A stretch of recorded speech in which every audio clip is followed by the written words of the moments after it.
저는 오늘 말씀 사도행전 3번째 말씀을 전하면서 제목을 이렇게 정했습니다. 같이 한번 따라해 볼까요? 한계를 뛰어넘는 성령. 핵심이 거기에 있습니다. 인간의 한계. 그 한계는 우리에게 어떠한 영향을 미치는가? 또 그 한계를 뛰어넘는 성령은 우리에게 유일한 생명의 통로가 되죠. 이런 관점에서 오늘 이 말씀을 함께 나누겠습니다. 부활하신 예수님께서 40일 동안 이 땅에 거하시며 사랑하는 제자들에게 하나님 나라의 일을 말씀하셨습니다. 그 하나님 나라의 일은 한마디로 복음이 이 땅 곳곳에 전파되어지고 하나님의 통치와 주권이 이 땅에서 누려지는 것을 의미합니다. 한마디로 예수 믿으면 이 땅에서도 천국을 누릴 수 있다는 거죠. 믿으십니까? 그 중요한 하나님 나라의 일이 예수님이 제자들에게 마지막으로 부탁하신 계명, 이렇게만 봐도 중요한데 사실 이 하나님 나라라는 단어 자체는 예수님이 전하신 복음의 핵심 내용이기도 합니다. 누가복음 4장을 보면 예수께서 이르시되 내가 다른 동네들에서도 하나님의 나라 복음을 전하여야 하리니 나는 이 일을 위해 보내심을 받았노라. 그러나 이 주제가 명령이 우리에게 더 중요한 이유는 훗날 이 하나님 나라의 일이 교회의 핵심 사역이 된다. 핵심 사역이라는 말도 부족해요. 더 정확하게 말씀드리면 교회가 존재하는 이유이자 목적이 된다. 예수님께서 이 땅에 계실 때는 여러분 아직 교회가 없었습니다. 그렇죠? 그분이 부활하시고 40일 동안 이 땅에 거하실 때 교회는 이 땅에 없었습니다. 하나님 나라의 일이 교회의 핵심 과제가 됐다는 말은 아직 그때는 적용되는 일이 아니었습니다. 그분이 승천하시고 10일이 지날 때까지도 교회는 이 땅에 구성되지 않았습니다. 언제 교회가 시작됐습니까? 성령이 오순절날 급하고 강한 바람처럼 불길처럼 제자들에게 그곳에 모인 성도들에게 임하고 난 후에 교회는 시작되었습니다. 동시에 예수님은 교회의 머리가 되셨고 그분의 핵심 사역이었던 하나님의 나라 일은 교회의 존재 목적이 된 것입니다. 예수님이 1장 3절에 사도행전에 하나님 나라의 일을 말씀하시고 아버지께서 약속하신 성령의 세례를 받을 때까지 예루살렘은 한 발자국도 떠나지 말아라. 한마디로 성령의 세례를 받지 못하면 저와 여러분은 결코 하나님 나라의 일을 감당할 수 없다는 것으로 이 말씀이 요약이 됩니다. 제가 지난주에도 말씀드렸지만 성령이 이 땅에 오셔서 하시는 일이 크게 세 가지입니다. 첫 번째는 우리가 배웠던 말씀들을 현장에서 생각나게 하고 적용케 하시는 분이 성령님입니다. 두 번째로는 예수님을 증언하게 하는, 입을 열어서 전하게 할 수 있는 근원이 성령께 있다. 세 번째는 그분은 우리를 예수님을 전할 뿐만 아니라 완전한 길로 인도하시는 분이 성령님이시다. 여러분 믿으십니까? 이런 성령님이 우리의 삶을 충분하게 지배하지 못하면 하나님의 나라 일을 감당할 수 없다. 가장 위대한 전도자 바울입니다.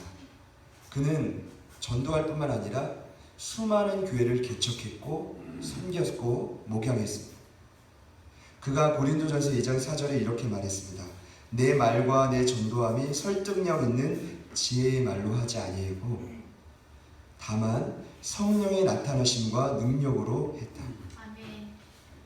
동일한 장인 10절 11절에 이렇게 말했습니다. 오직 하나님의 성령으로 이것을 우리에게 보이셨으니 성령은 모든 것 곧 하나님의 깊은 것까지도 통달하시느니라. 사람의 일을 사람의 속에 있는 영 외에 누가 알리요? 이와 같이 하나님의 일도 하나님의 영, 즉 성령 외에는 아무도 알지 못하느니라. 그는 성령의 도우심 없이 하나님 나라의 일을 결코 감당할 수 없다고 말했습니다. 왜냐하면 하나님 나라의 일은 영적인 사역이기 때문입니다. 하나님 나라를 확장한다. 교회가 이 지역에 세워졌고 이 서구 당하동과 우리가 속한 가정과 지역을 바꾼다. 우리가 속한 직장과 사업 현장을 바꾼다. 이 말이 뭔지 아십니까? 이미 이 땅을 공중거세 자무자들로 자리 잡고 있는 하늘에 있는 악한 영들의 세력은 반면에 축소된다는 말입니다.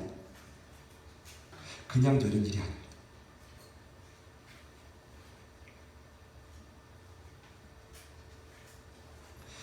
저희들이 물론 구원받고 하나님의 자녀가 되었지만, 물로 세례를 받았지만, 물론 저희 안에 성령이 내주하시지만, 성령이 우리를 충만하게 다스리지 않으면 오늘 제가 드리는 이 말씀은 사실은 저희들과 상관없는 이야기가 되어집니다. 그래서 예수님 부탁하셨습니다.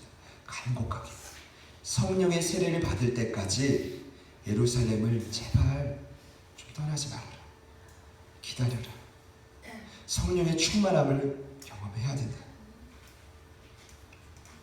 오늘 본문은 이제 예수님께서 그 말씀을 하시고 하늘나라로 승천하시기 직전의 본문입니다.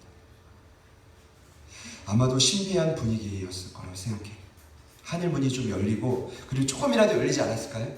저는 상상해 봅니다. 예수님이 이제 승천하셔야 되는데 하늘이 꽉 막혀 있으면, 하늘로 무슨 방패가 가렸다는 말이 아니라 그래도 뭔가 하늘이 열리고 구름이 뭉게뭉게 피어오르고 이제 곧 그분이 제자들과 이별하는 시간이 곧 다가옵니다. 이렇게 중요한 모습이 펼쳐지는 순간에 제자들이 오늘 이런 질문을 하죠. 무슨 질문입니까? 이스라엘 나라를 회복하시니 이때니까. 만약에 오늘 이 말씀을 저처럼 얼핏 보면 예수님, 아직 예수님이 우리와 함께하면서 영적인 회복을 가져오셔야 됩니다. 우리는 주님이 더 필요합니다 라고 생각하셨다면 여러분 큰 오산입니다.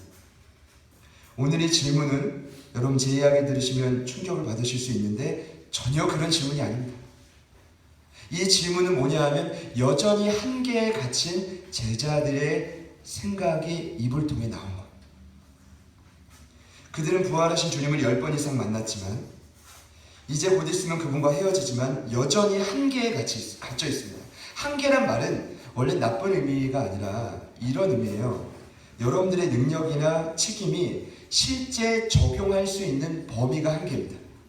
그러니까 내 힘이 닿을 수 있는 영역, 거기가 가정이라면 가정의 한계예요. 거기가 교회 공동체라면 거기까지 내 능력이 범위하는 겁니다. 가정 돌볼 거 없다, 나 하나 건사하기 힘들다, 그럼 그게 내 한계입니다. 이해가 되시나요? 제자들은 여전히 한계에 갇혀 있었습니다. 그들이 갇혀있던 한계는 한마디로 말씀드리면 아무리 주님을 따르고 결단해도, 주님을 따르다가 막 은혜를 받았어도 여전히 그들을 사로잡고 있었던 전통이었습니다. 이 전통은 뭐냐? 전통을 제대로 이해하기 위해서는 구약시대에 유대인들에게 뿌리 깊게 있었던 핵심 언약을 알아야 돼요. 두 가지입니다. 첫 번째 언약은 데이비드 커비넌트라는 다윗 언약입니다. 두 번째 언약은 시나이 커비넌트라는 시내산 언약입니다. 시내산 언약은 여러분 잘 아시죠? 모세가 그들이 출애굽하고 50일 만에 그 시내산에 이르렀을 때 시내산에서 뭘 받았어요? 하나님의 율법을 받았습니다. 그 율법은 너무나 중요한 이스라엘 백성을 향한 약속이 되었죠. 두 번째 약속은 다윗 약속입니다. 뭔지 아십니까? 내가 다윗의 자손을 통해 이스라엘을 구원할 텐데 다윗과 같은 메시아가 오면 강력하게 너희들을 구원하고 참된 자유를 주고 부유함을 줄 것이다. 믿으십니까? 그 당시 유대인들이 이거를 철석까지 믿었습니다. 그래서 이렇게 생각했던 거죠. 만약에 메시아가 오신다면 우리를 무력으로부터, 로마의 압제로부터 구원하실 힘을 가진 군사적 메시아일 것이다. 그리고 더 나아가 당장 굶주린 우리들의 배를 채울 수 있는 부유한 메시아일 것이다. 더 나아가서 정치적으로도 이스라엘이라는 나라를 전 세계에 우뚝 세울 수 있는 정치적인 메시아일 것이다. 그들이 생각하는 구원자는 딱 이런 모습이었습니다. 여러분 느낌이 오시나요? 예수님의 모습과는 전혀 반대입니다. 과거 다윗의 세대를 생각하며 강력한 이스라엘의 재건을 소망했던 게 누구의 마음에도 있었냐 하면 제자들의 마음에도 있었습니다. 그 제자들에게 그것이 전통이 돼서 다른 유대인들과 동일하게 그들의 생각을 지배하기 시작했고 그 생각은 그들의 가치관이 됐습니다. 패러다임이 됐습니다. 사람은요, 반드시 결정적인 순간에는 그들 안에 있는 생각대로 움직입니다. 저와 여러분의 삶을 돌아보시죠. 나는 결정적인 순간에 말씀대로 의지하는가, 성령의 음성을 따르는가, 아니면 이전에도 행해왔던 내 전통과 가치관대로 살아가는가. 하루의 삶에 쓰는 시간의 패턴을 보면 알 수 있고, 내 물질이 투영되는 그 삶을 보면 알 수 있고, 내가 누구를 만나고 어떤 말을 하는지를 보면 명확하게 알 수 있습니다. 결국 예수님이 아직 가시면 안 되잖아요. 하실 일이 있잖아요. 이 말이 뭔지 아십니까? 당신이 십자가와 부활을 보여주시고 하나님의 일을 말씀해 주셨지만 그 말만 하지 마시고 아직 이 땅에서 해결해야 될 일이 남아있다고 말하고 있는 것이 제자들이 말입니다. 예수님의 마음이 너무나 답답했을 겁니다. 내가 그렇게 말했는데, 여러분, 제가 그렇게 말했는데, 죄송해요. 예수님이 2000년 전에 제자들이 그렇게 말했는데, 마태복음 20장에도 내가 온 곳은 섬김을 받으려 함이 아니야, 섬기려 하고 내 목숨을 대속물로 주려 함이야. 분명히 말했거든요. 나 십자가에서 죽을 거야. 분명히 3번이나 말했거든요. 여러 차례 말했거든요. 내가 온 것은 하나님의 때를 가까이 하기 위해서, 하나님의 나라를 전하기 위해서 분명히 말했거든요. 그러나 여전히 그들 안에는 그 순간에는 감동을 받았을 거예요. 그 순간은 도전이 되었을 거예요. 그 순간에는 회복이 되었을 거예요. 그러나 끝내 그들이 넘을 수 없었던 한계가 무엇인지 아십니까? 결국 그들 안에 있었던 전통, 가치관, 그 생각으로 오늘 이렇게 질문을 합니다. 이스라엘 나라를 회복하심이 이때니까. 저를 한번 따라해 봅시다. 이스라엘 나라를 회복하심이 이때니까. 아주 본심을 드러냅니다. 예수님, 하나님 나라만 말하지 말고 우리 이스라엘을 회복시켜 줘야 된다는 거예요. 정치적으로도 물질적으로도 세상에 우리 이름을 좀 드러낼 수 있도록 도와줘야 된다. 왜 맨날 영적인 회복만 말하냐는 거죠. 아직 준비가 안 돼 있을 수도 있지만 저는 오늘 이와 같은 모습이 저희들에게도 동일하게 반복되어지고 있다고 생각합니다. 성령의 세례를 받지 않고 충만하지 않으면 결국 우리들도 내 나라, 내 백성, 내 가족, 내 자식, 죄송합니다. 자식이라고 좀, 내 자녀, 금보다도 귀한 내 자녀, 바로 나, 이게 바로 한마디로 당시 제자들이 끝내 넘지 못했던 이기주의라는 것입니다. 사랑하는 여러분, 하나님 나라의 일을 하는 데 있어서 가장 가로막는 게 바로 내 나라 이스라엘, 내 생각 이기주의. 내 생각 중심으로 그들은 말했습니다. 이때입니까? 이때입니까? 이때가 뭡니까? 성경의 말로 크로노스라는 단어. 헬라어에는 시간을 의미하는 두 단어가 있습니다. 첫 번째는 크로노스. 뭐냐 하면 모두에게 적용되는 객관적인 시각을 의미합니다. 그와 반면에 카이로스는 특별한 의미로 적용되는 주관적인 시간을 의미합니다. 그럼 여기에서 말하는 때는 어떤 시간이겠습니까? 크로노스. 그들에게 철저하게 그들의 입장에서 몸과 회복이 되어져야 될 그 시간을 의미했습니다. 예수님, 더 이상 기다릴 수 없습니다. 왜냐하면 이제 예수님이 그들의 눈앞에서 곧 사라져요. 아니, 해결할 일이 아직 남아있는데 지금 이대로 사라지면 안 된다라는 말입니다. 그러면 우리가 정치적으로, 물리적으로, 군사적으로 회복될 때가 이때입니까? 라고 묻는 시간이 바로 여기 나와 있습니다. 그때 예수님이 대답하십니다. 때와 시기는 아버지께서, 하나님께서 자기의 권한에 두셨으니 너희들의 알 바가 아니다. 뭡니까? 이스라엘이 정치적으로, 물리적으로, 군사적으로 자유해지는 시기. 오늘날 우리에게 적용해 보자면 먹고 마시는 세상의 일이 우리에게 조금 더 잘 풀려지는 그 시기. 그때는 죄송합니다. 중요하지 않다라는 말이 아니라 지금 예수님이 그들에게 뭐라고 하시냐면 그때는 하나님의 때인 카이로스의 시간인데 우리가 어떻게 할 수 없는 거예요. 죄송해요. 표현. 너희들이 겪는 세상의 모든 형편은 하나님 아버지께 맡겨야 된다는 거예요. 믿으십니까? 그걸 맡기고 너희들이 알 바가 아니고, 이 말은 무시하는 게 아니라 하나님께 온전히 맡기고 오직 성령이 너희에게 임하시면 너희가 권능을 받는다는 거죠. 사랑하는 여러분, 저는 오늘 이 말씀을 이렇게 말씀드리고 싶습니다.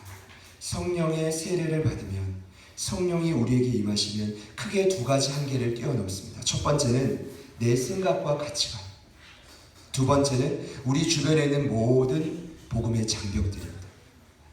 그 은혜가 우리에게도 일어나기를 간절히 소망합니다.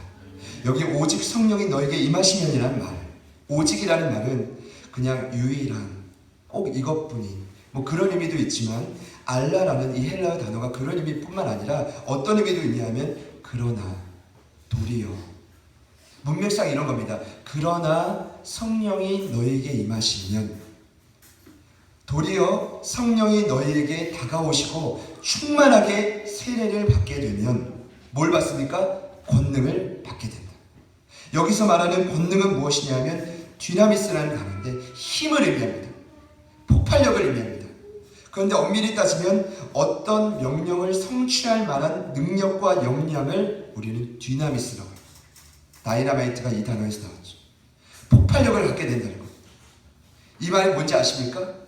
내 한계와 가치관과 생각을 뛰어넘으려면 우리의 조그마한 노력으로 안 된다는 거예요. 죄송해요. 여러분 열심히 노력할 수도 있는데 그 정도는 안 된다는 겁니다. 뭘 가져야 됩니까? 우리 안에 다이나마이트를 넣어야 돼요. 뭔가 폭발력이 일어나지 않으면 여러분의 생각을 뛰어넘을 수가 없다는 겁니다. 복음의 한계를 뛰어넘을 수 없다는 겁니다. 이해가 되십니까?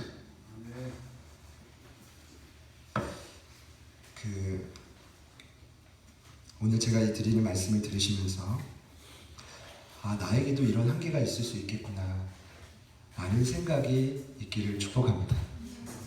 먼저 이 권능은 제자들의 한계를 뛰어넘었습니다. 그것은 무엇이었냐면 그들의 전통과 가치관과 이기적인 삶의 가치였습니다. 이걸 뛰어넘어야 증인이 될 수 있습니다. 유대인은요 원래 선민 사상이 강했습니다.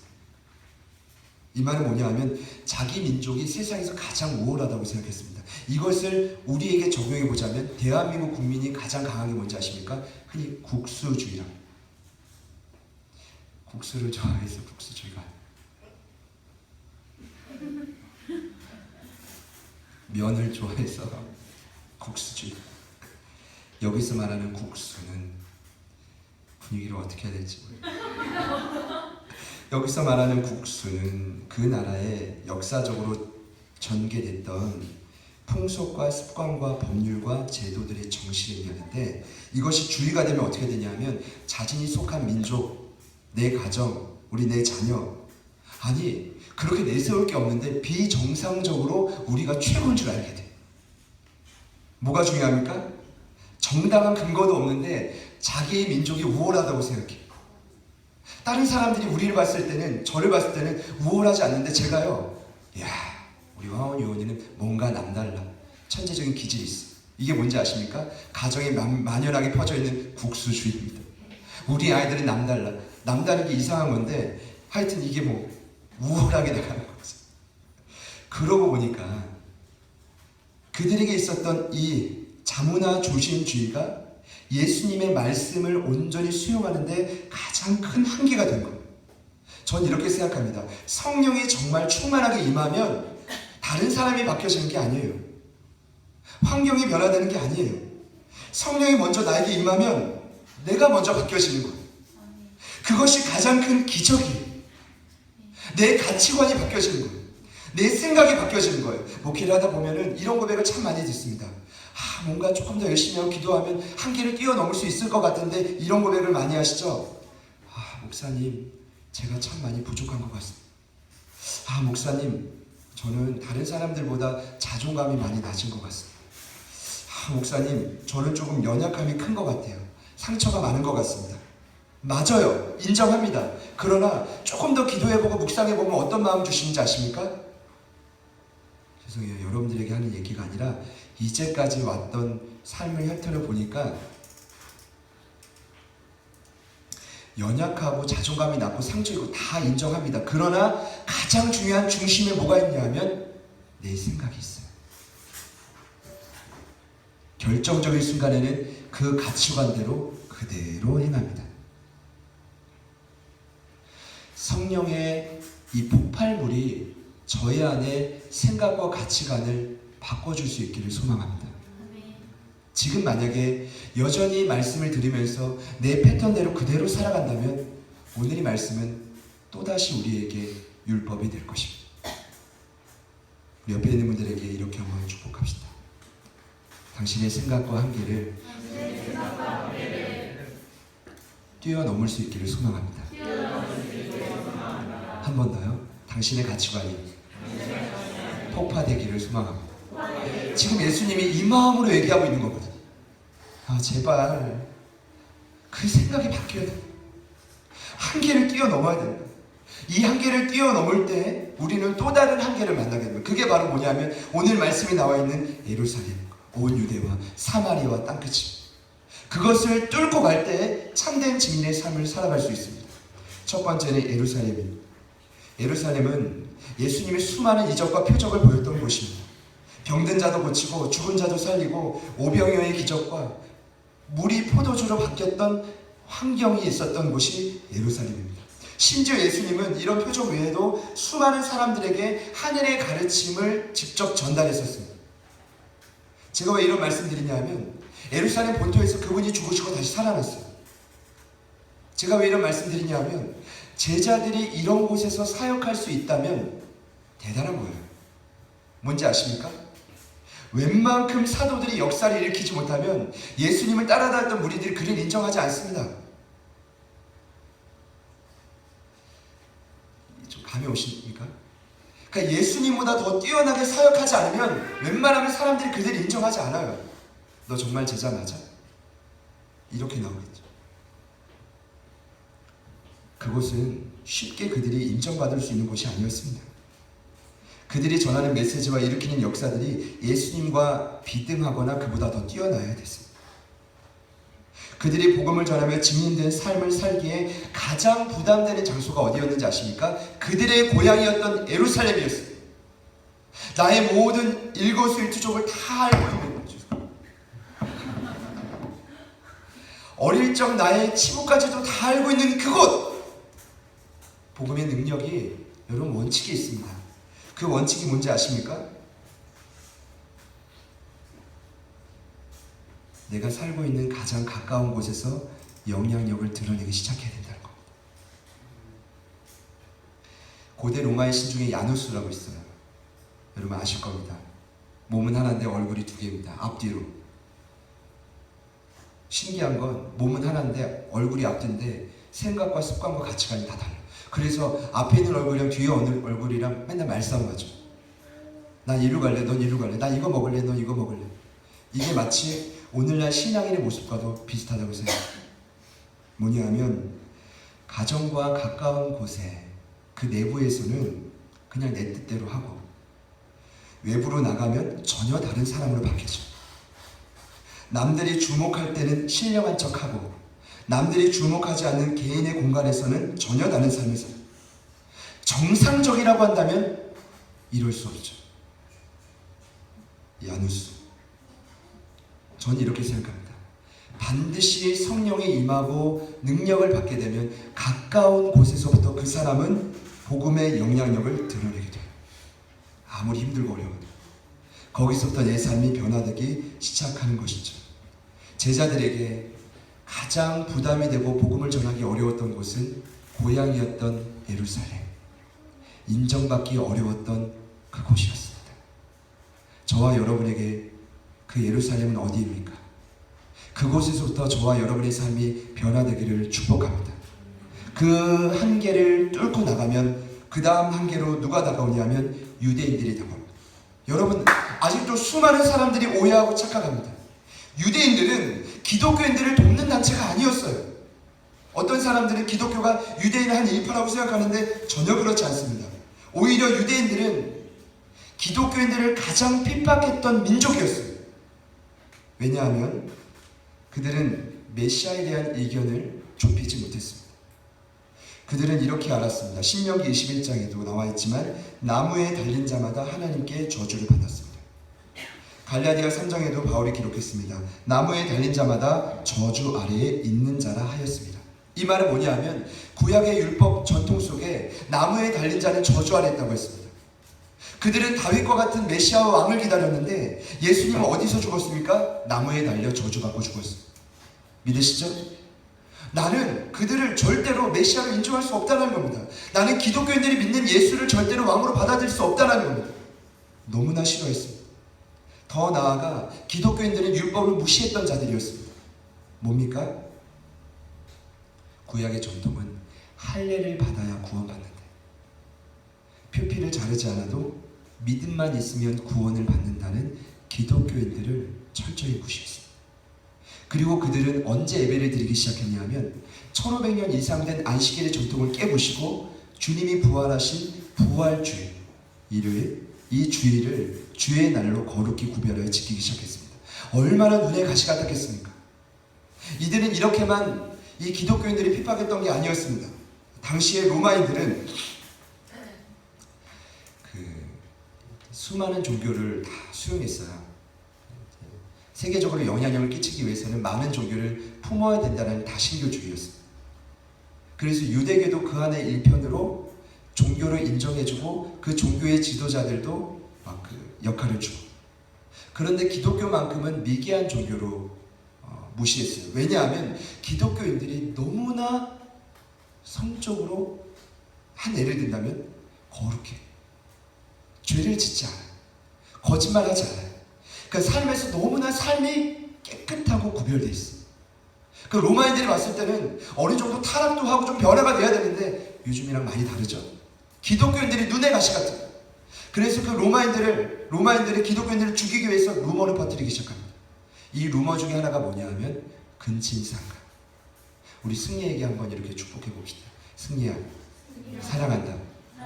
이 말을 어린아이에게 어른이 말했으면 근친상간. 여러분 이해가 되십니까? 우리는 주님 안에서 사랑하고 축복하는 거죠. 이해가 아니고 좀 너무 어립니까, 승리가? 우리 여기 있는 성지 청년에게 예를 들어서 죄송해요. 장로님께서 성지야 사랑하고 축복한다. 로마인들이 봤을 땐 뭡니까? 근친상간. 말도 안 되는 루머 아닙니까? 예수님의 살과 피를 뗍니다. 이건 예수님의 몸입니다. 예수님의 피입니다. 이건 뭔지 알아요? 10인조. 살과 피를 먹는다. 제 이야기가 아니라 초대교회 복음전도에 있었던 실제적인 일들입니다. 그런데 이 로마의 루머에 한껏 힘써서 같이 덩달아 노력했던 자들이 누구냐면 유대인들이었습니다. 여러분 아셔야 돼요.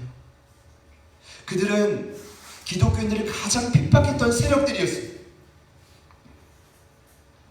그러나 성령이 임하시면 그 핍박의 세력까지도 우리는 복음을 전할 수 있다는 겁니다. 세 번째로는 사마리아 땅에도 복음이 전해진다고 되어 있습니다. 여러분 사마리아 하면 선한 사마리아인을 많이 생각하십니다. 사마리아 자체는 한마디로 그 땅은 유대인들과 이미 관계가 단절된 땅이었습니다. 여러분의 삶에도 정말 만나고 싶지 않은 관계를 단절하고 싶은 영혼들이 있을 것입니다. 그것이 그들이 세 번째로 뚫어야 했던 장벽이었습니다. 이스라엘은 전통적으로 역사적으로 어떤 일이 있었냐면 솔로몬 왕 이후에 나라가 분열됐습니다.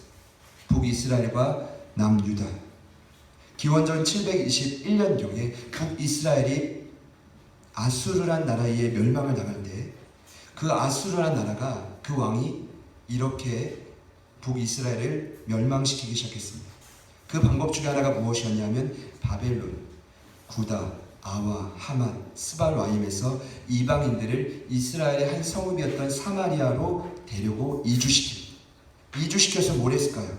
결혼을 시켰습니다. 결혼을 시키면 뭐가 될까요? 혼혈인들이 나오기 시작합니다. 쉽게 말하면 이스라엘의 전통을 무너뜨리는 노력을 하기 시작했습니다. 이때부터 유대인들은 사마리아인들이 그 이방인들과 타협하고 가정을 이루고 그와 배반했던 그 모습들을 가만두지 않았습니다. 심각하게 그들을 경멸하고 무시하기 시작했습니다. 더 나아가서 그들은 그때부터 혼합 종교를 섬기기 시작했습니다. 산에 성전을 만들고 하나님이 아닌 다른 우상을 섬기기 시작했습니다. 유대인의 적대감은 더 커지기 시작했습니다. 예수님이 요한복음 4장에서 사마리아인을 만나줬다는 자체가 사실 충격적인 사실입니다. 예수님께서 남유대 북쪽 갈릴리로 가시면서 지중해 바다로 갈 수도 있고 사해 바다로 갈 수 있는데 어디로 가셨습니까? 사마리아를 통과하면서 그 여인을 대낮에 만나주셨습니다. 이 사건은 무엇이냐면 유대인들이 그토록 경멸했던 혼혈인들이었던 인간 취급도 하지 않았던 사마리아인을 예수님이 남자로서 여인을 만나줬던 사실입니다. 충격적인 사실이었습니다. 그러나 세 번째로 바벨론 포로에서 끌려왔던 다시금 돌아왔던 유대인들이 에스라와 느헤미야를 중심으로 예루살렘 성전을 재건할 때 그 재건을 반대했던 자들이 누구였냐 하면 사마리아인 중에 산발랏이라는 군인이었습니다. 그러니까요, 유대인들에게 사마리아인들은 너무나 싫은 사람들입니다. 얼굴도 보기 싫어, 같이 말도 섞고 싶지 않아요. 정말 관계에서 이 사람만큼은 지우고 싶은. 마지막 궁극적으로 알렉산더 대왕은 사마리아인들로 하여금 그리심산이라는 곳에 성전을 짓게 합니다. 이때 유대인과 사마리아인들은 완전히 관계가 단절됩니다. 여러분, 지금 제가 뭘 말씀드린지 아십니까? 성령의 능력이 임하지 않으면 복음이 전해질 수 없죠. 증인된 삶을 살 수 없는데 그 한계가 사마리아인들은 누군지 아십니까? 내 삶에서 철저히 관계가 단절된 그 영혼들입니다. 저와 여러분들에게는 좀처럼 그런 분들이 없겠지만 혹여나 있다면 복음의 능력으로 그 한계가 뚫어지기를 소망합니다. 제가 자꾸 뚫어진다 하니까 그 한계를 뛰어넘기를 소망합니다. 마지막 네 번째 땅끝 이방인들은 한마디로 전혀 알지 못하는 미개인들입니다. 유대인들의 입장에서 나와 전혀 이해관계가 없는 사람들, 그 지역에 존재하는 영혼들, 가끔 저희 교회가 물론 여유가 있어서 돕는 건 아니지만 선교하는 일에 대해서 이해하지 못하는 분들이 있을 거예요. 특히 우리 이제 전혀 모르는 영혼들에게 투자하고 교회 물질이 흘러갈 때 이해할 수 없는 때가 있을 겁니다. 저는 여기서 그 근거를 찾고 싶습니다. 뭐냐 하면 나와 어떠한 이해관계가 없어도 우리가 복음을 전해야 될 대상이 누굽니까? 땅끝 사람인 이방인들입니다. 전혀 알지 못하는 나라의 영혼들이라 할지라도 하나님께서 마음을 주시면 그 영혼들에게도 언제든지 복음을 전할 수 있다는 것이죠. 사랑하는 여러분, 오늘 이와 같은 이야기들이 저는 말씀을 준비하면서 혹 조심스러운 거 한 가지 이겁니다. 지금 우리가 우리의 생각과 가치관도 뛰어넘지 못하는데 영혼들에게까지 가서 증인이 될 수 있을까? 없습니다. 방법은 하나밖에 없습니다. 오직 도리어 그러나 성령이 우리에게 임하시면 권능을 받을 때 가능합니다. 다른 거 없습니다. 오늘 이 말들이 어떻게 내가 예루살렘에서 복음을 전해? 내가 어떻게 내가 가장 가까운 가족들과 가까운 이웃들에게 복음을 전하지? 두려울 것입니다. 허연 그걸 뚫고 나가서 유대인들에게, 나를 핍박하는 그들에게 복음을 전할까? 더 나아가서 사마리아인들과 땅끝 사람들에게 복음을 전할까? 여러분, 이것은 언제 가능하냐면 오직 성령이 우리에게 임할 때 가능해지는 것입니다. 옆에 있는 분들에게 우리 마지막으로 축복해 봅시다.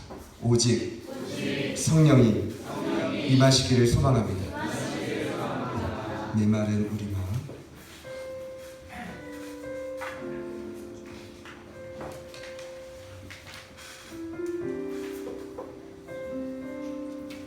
하나님 나라의 일이 얼마나 중요했으면 예수님은 승천하시기 직전에도 강조할 뿐만 아니라 그분의 첫 번째 공식적인 메시지였던 산상수훈에서도 강조했습니다. 뭐라고 이야기하셨습니까? 너희는 먼저 그의 나라와 그의 의를 구하라. 그리하면 이 모든 것을 너희에게 더하실 것이다. 한마디로 말씀드리죠. 오늘 사도행전 1장 6절 7절 말씀을 보니까 그들에게는 이것이 삶에 적용되지 못했습니다. 여전히 세상의 염려와 걱정, 근심이 그들을 사로잡고 있었습니다. 다시금 제가 여러분에게 묻고 싶습니다.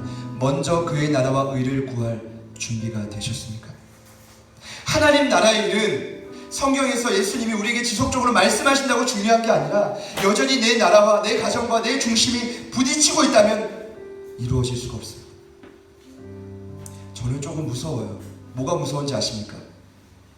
어떨 때는 하나님 앞에서 눈물 흘리고 저 역시도 그렇지만 뜨겁게 기도하고 결단하지만 돌아서면 내 생각과 내 고집과 내 뜻대로 다 합니다. 도대체 어떻게 살아야 되는가? 방법은 하나밖에 없습니다. 성령이 우리를 지배하는 수밖에 없습니다. 저와 여러분의 삶이 그런 비참한 삶이 아니기를 소망합니다. 결국 내 나라, 내 가정, 이 이기주기적인 생각과 마음을 뛰어넘지 못하면 복음을 전할 수가 없습니다.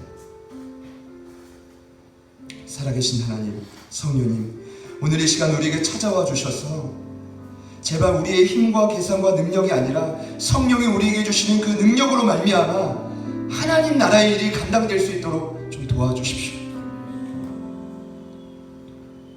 성령이 주시는 권능은 저와 여러분의 한계를 뛰어넘게 하실 것입니다. 우리 그 마음으로 이 찬양 좀 가사를 생각하면서 같이 한번 찬양해 보겠습니다.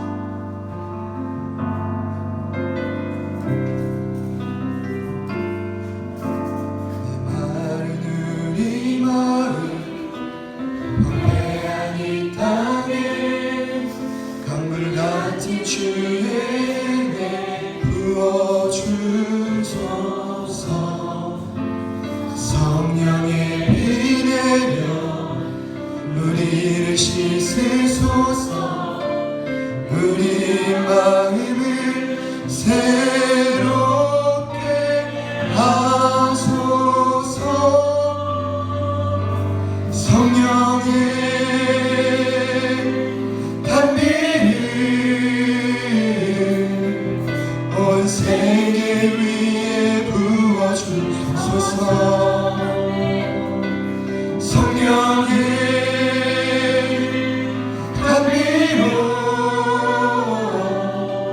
주의 빛과 능력 넘쳐나도록 하소서. 한 번 더 이 찬양 고백할 때 성령님 우리 마음에 가득히 임재하여 주옵소서.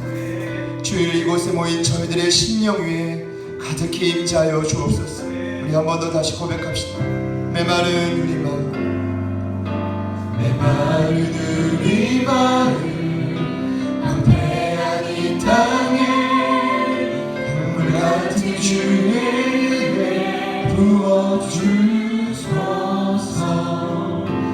성령의 비 내려 우리를 씻으소서. 우리 마음을 새롭게 하소서. 성령의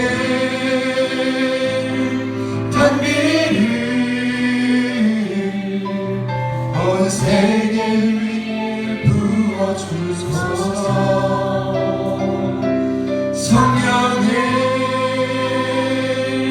단비로 주의 빛과 능력 넘쳐나도록 하소서. 성령의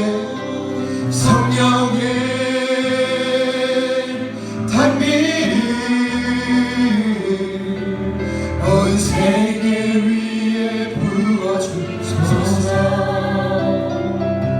성령의 단비로 주의 빛과 능력 넘쳐나도록 하소서.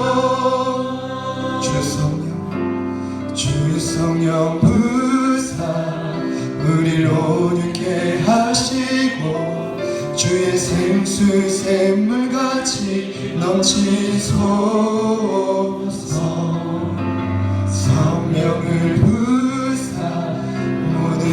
종 모든 방언 모든 나라 주께 무릎을 꿇게 하소서. 성령의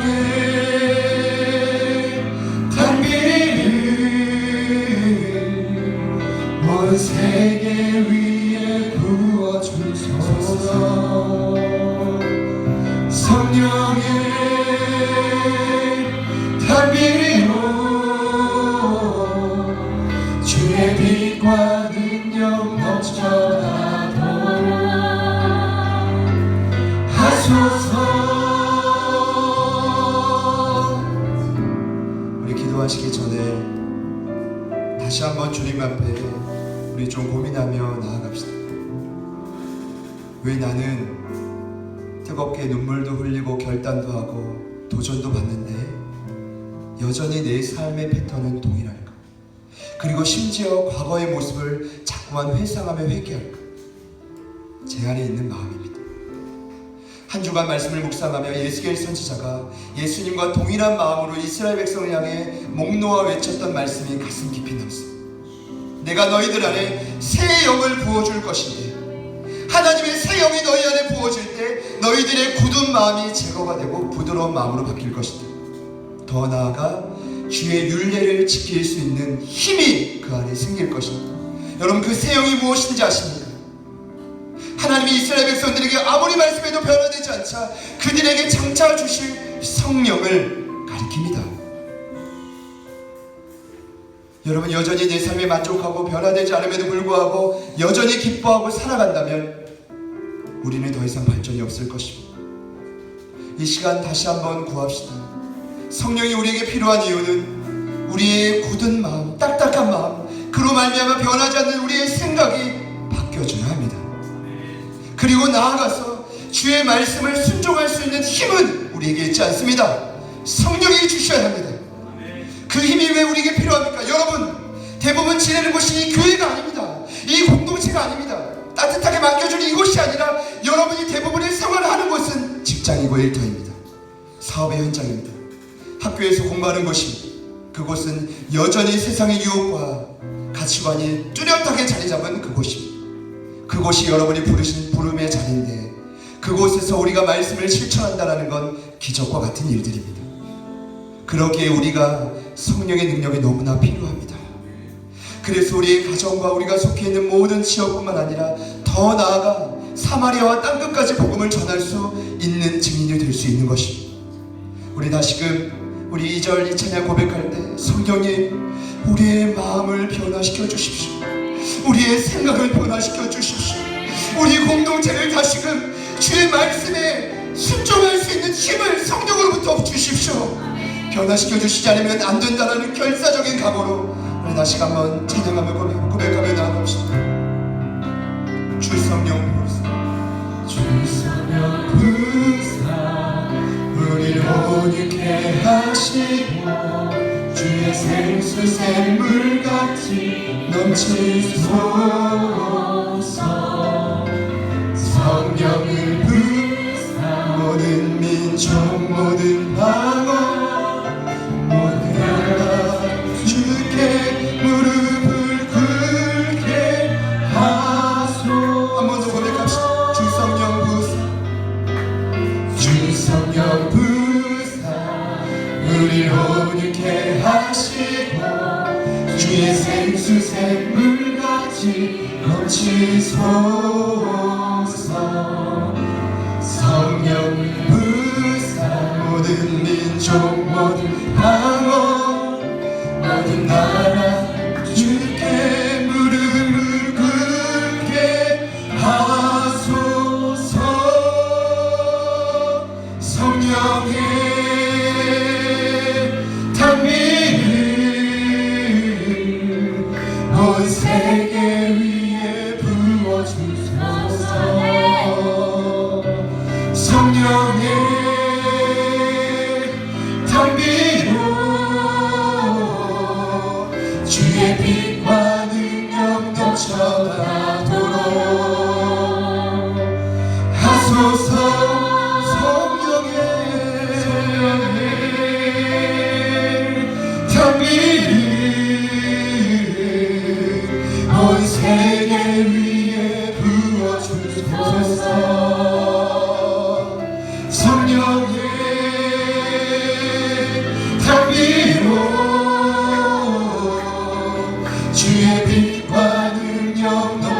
원하도록 한 번 더 전심으로 고백합시다.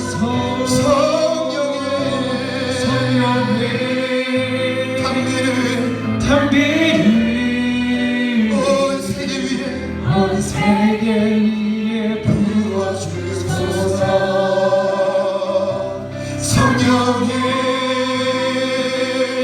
담비로 주의 빛과 능력 넘쳐나도록. 우리 주님 앞에 기도할 때 성령의 능력을 이 시간 우리에게 충만하게 내려 주옵소서. 성령이 임하여 권능을 받게 하여 주시옵소서. 우리 다 함께 기도할 때 하나님 우리의 마음과 생각을 바꿔 주시옵소서. 모든 한계가 성령의 능력을 받으며 틀어지는 역사가 일어나게 하여 주옵소서. 나도 복음을 전하는 제자가 되고 싶습니다. 주님 이름을 변화시켜 주옵소서. 우리 주님 이름 부르시고 간절히 한번 기도합니다. 주여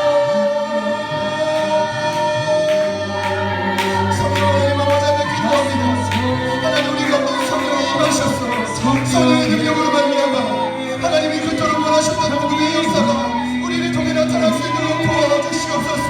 하나님 주인의 삶을 살아가기를 소망합니다. 하나님 아버지 앞에서 온전히 변화된 삶을 살아가기를 소망합니다. 하나님 아버지 변화되지 못하는 내 생각을 간절히 여겨주셔서 바꿔주시옵소서.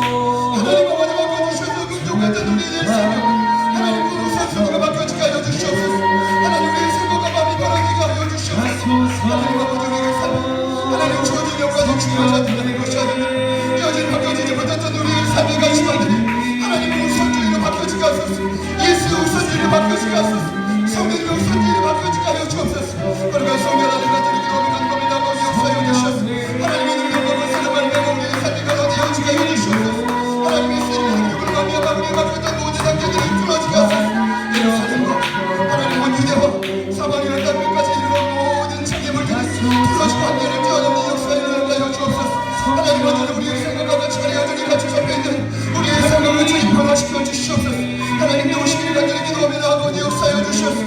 하나님의 능력과 권세를 말미암아 우리의 삶이 바뀌어지기를 소망하며 하나님 우리의 가치관과 생각이 바뀌어지기를 소망하며 하나님 내가 먼저 바뀌어지기를 소망하며 하나님 우리의 삶이 이루어지기를 소망하며 하나님 아버지 도와주시옵소서. 하나님 너무나 어려운 부분들이 있습니다. 하나님 그 부분까지도 주님이 온전히 올려드리오니 주님 도와주시옵소서. 주님이 역사하여 주시옵소서. 하나님 아버지 도와주시옵소서. 하나님의 삶 모든 데와 사망의 땅끝까지 이르러 하나님 내가 지금 누리어야 되겠습니다. 하나님 내가 그와 같은 하나님의 참된 제자가 되어야 되겠습니다. 하나님 아버지 도와주시옵소서. 하나님 그 능력 있는 그곳에서 하나님 우리를 바꿔주시옵소서. 주님 도와주시옵소서. 하나님 역사하시기를 간절히 소망하며 주님 도와주시옵소서. 하나님 도와주시기를 간구하며 기도합니다. 주님 도와주시옵소서. 주님 역사하소서. 우리 두 손을 가슴에 함께 모으시겠습니다. 모으신 채로 우리 다 같이 한 번 더 기도할 때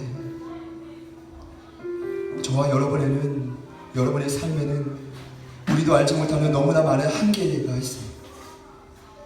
그것이 가장 가까운 인정받기 어려웠던 그곳 예루살렘일 수 있고 더 나아가 나를 핍박하는 어렵게 하는 유대일 수 있고 더 나아가 나와 관계가 단절됐어 너무나 보기 싫은 사마리아인들일 수 있고 더 나아가 나와 전혀 상관이 없는 이해관계가 없는 그 땅인 이방인 그 땅 끝일 수 있습니다. 중요한 건 우리는 반드시 그 한계를 뚫고 나아가야 된다는 것입니다. 여러분 안에 다 고백하지 못했어도 주님 그 한계가 나에게 너무나 많이 있습니다.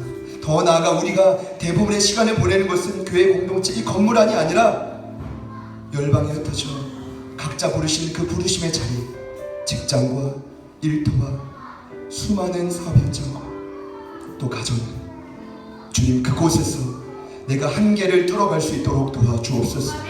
한계를 뛰어넘을 수 있도록 도와주옵소서. 우리 성령의 능력을 잠잠히 한 번 더 구하며 기도하시고 하나님께서 그 한계를 뛰어넘을 힘을 우리에게 주시기를 소망합니다. 우리 다시금 주님 앞에 기도합니다. 주님 살아계신 하나님 아버지 감사합니다. 하나님 두 손을 가슴에 모은 채 기도하고 하나님 아버지에게 우리가 하나님이 모든 한계를 이길 수 있는 힘을 주옵소서.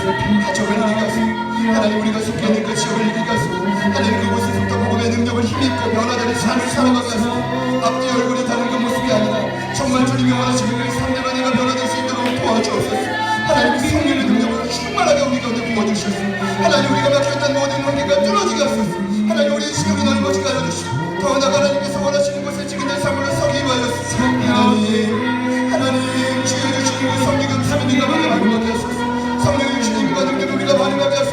주님 우리가 가슴을 목소리 모으고 기도합니다. 하나님 우리의 심령이 바뀌어지게 하시고 생각이 변화되게 하시고 하나님의 눈과 능력을 소리를 부르시는 그 부르심의 자리에서 하나님 원하시는 그 모습을 세워줄 수 있도록 도와주옵소서. 하나님을 들어주시기를 기대합니다. 하나님 우리를 도와주시기를 소망합니다. 하나님 우리가 변화되게 하소서. 하나님 바뀌어지게 하소서. 선의의 능력으로 말미암아 끊임없이 있었던 전통과 가치와 습관이 뛰어넘어서 하나님 우리에게 있는 모든 첩첩산 강제들을 이기며 나가는 저희가 될 수 있도록 도와주시옵소서. 하나님 아버지 감사드립니다. 하나님 우리를 이루시기를 간절히 기도합니다. 선의의 능력으로 충만하게 우리에게 찾아와 주시기를 소망합니다. 하나님 우리 가운데 기름 부어주시기를 소망합니다. 기름 부으시기를 소망합니다. 성령 우리 가운데 임하시기를 간절히 기도합니다. 하나님 아버지 도와주시옵소서. 하나님의 함께를 우리가 들어가지 못하는 마음을 소용이 없어.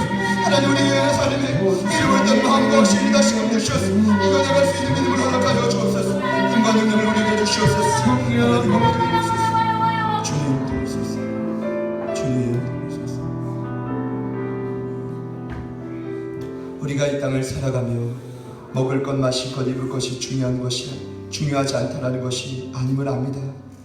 사랑의 주님, 우리에게 내 나라, 또 내 가족, 우리 공동체, 내 자녀, 사랑하는 내 남편과 아내 너무나 중요합니다.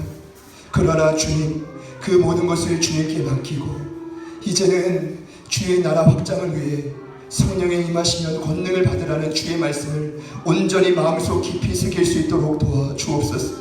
하나님, 너무나 중요하지만 그 너무나 중요한 것보다 가장 중요한 것이 예수님임을 고백합니다.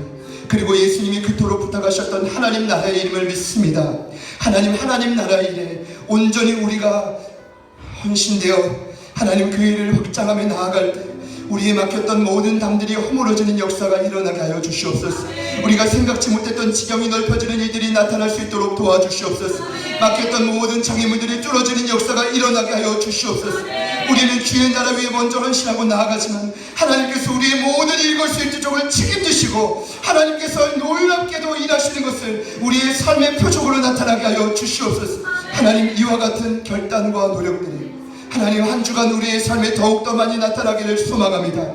우리 안에 막혀있던 모든 진리의 문이 활짝 열려지게 하여 주시고 취업의 문이 활짝 열려지게 하여 주시고 사업의 문이 활짝 열려지게 하여 주시고 가정과 모든 자녀의 건강의 문이 활짝 열려지게 하여 주시고 모든 기도의 제목들이 우리가 먼저 하나님 나라의 일에 집중하며 성령에 충만하며 나아갈 때 하나님이 책임지시는 역사를 경험할 수 있도록 도와주시옵소서. 주님, 성령의 능력이 우리에게 임하여 권능을 받게 하여 주옵소서. 끝까지 변하지 않던 우리의 마음과 생각이 이제는 성령의 능력을 말미암아 폭발하며 바뀌어질 수 있도록 도와주시옵소서. 그로 말미암아 전혀 다른 새로운 삶이 우리의 인생 가운데 펼쳐지도록 도와주시옵소서. 하나님, 때론 두렵고 마음이 연약하여 모두 다 결단하지 못할지라도 주님 앞에 그 인도하심을 따라 한 가지씩 두 가지씩 결단할 때 하나님 우리의 삶에 놀랍게 역사하시는 일들을 눈으로 목도하는 사랑하는 제자들 교회 모든 성도들의 삶이 되도록 주님 축복하여 주시옵소서. 주님께서 일하실 줄 믿습니다. 주님께서 역사하실 줄 믿습니다. 하나님, 우리의 모든 삶을 주님 원하시는 그 모습대로 변화시켜 주옵소서. 제자들 교회가 타협하지 않고 증인된 삶을 살아가는 일에 최선을 다하기를 간절히 소망합니다. 예수님의 이름으로 간절히 기도합니다. 아멘.